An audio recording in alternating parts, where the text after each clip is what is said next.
Millions of gallons of oil per day may soon be flowing through South Dakota.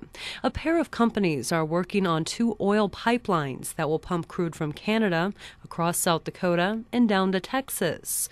One pipeline is under construction east of the Missouri River, while another larger pipeline is being planned for West River.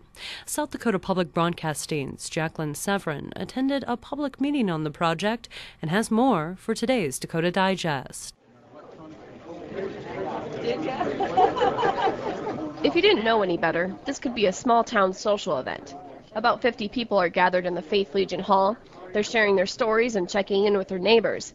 But they didn't gather here to catch up on the latest gossip. They've come to learn about the proposed Keystone XL pipeline that could pass through several counties in western South Dakota.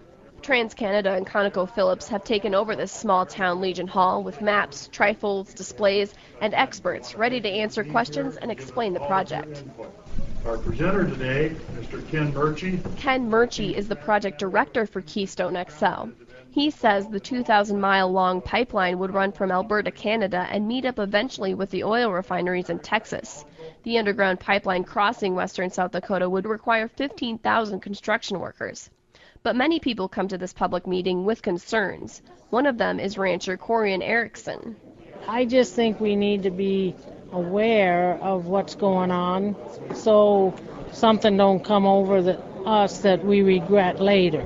I think that's why people need to be informed, because we slowly lose our rights, and I think, got to protect that. Landowners like Erickson are concerned about how they will be compensated, what will happen in case of a leak, and if they can trust the pipeline companies.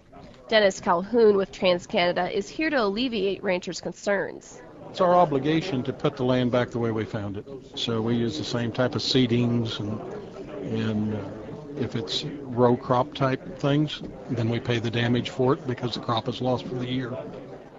After listening to the open house presentation and talking with the project team, many landowners and ranchers seem to feel better about this pipeline.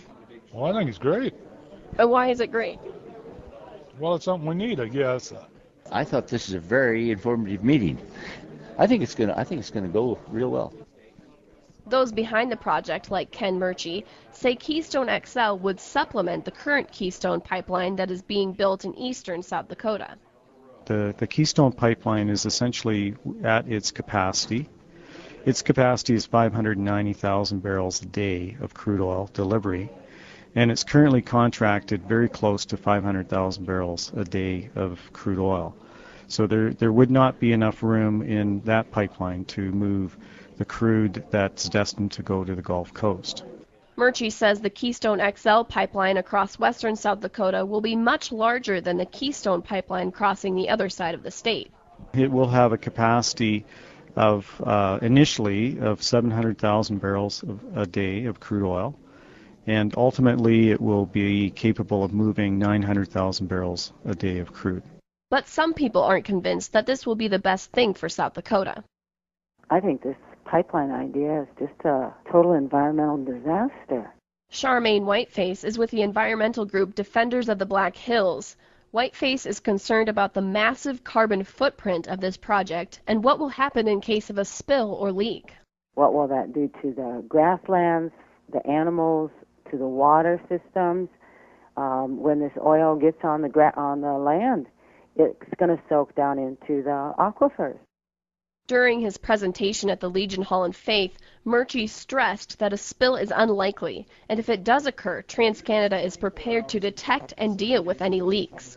So it's constantly monitored by trained and highly expert people on operations computer consoles in Calgary.